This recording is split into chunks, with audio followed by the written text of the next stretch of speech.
So dito sa Morocco, namimili na kami ng mga souvenirs like scarves and then sombrero.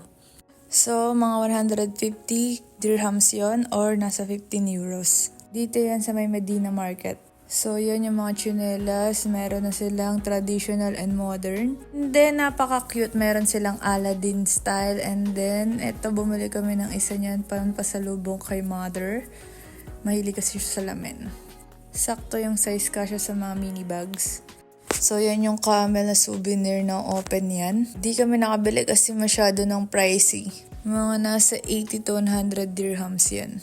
And then, yan. So far, yung mga napili namin is itong dito lang tayo sa mga 10 dirhams or 1 euro.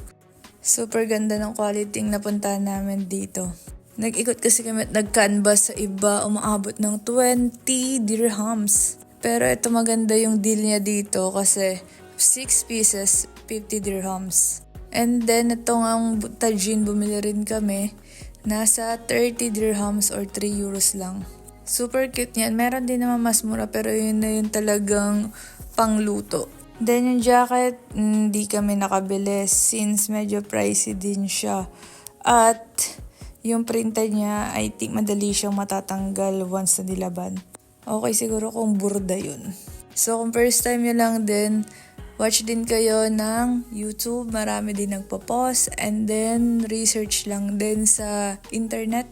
So wala rin kami idea talaga magkano talaga yung bentahan dyan. As long as na nag-canvas kayo sa ibang stores and then yung may budget kayo.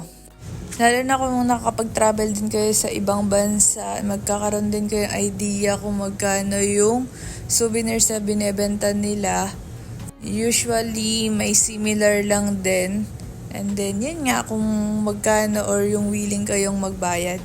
Pero kung hindi pasok sa budget, yun lang, iba na lang. Pwede rin sa pagkain, tulad ng chocolates. And then to, ang sarap nitong mga cheese na to. Buffet ko yan natikman. On sale yan sa grocery. Yun lang.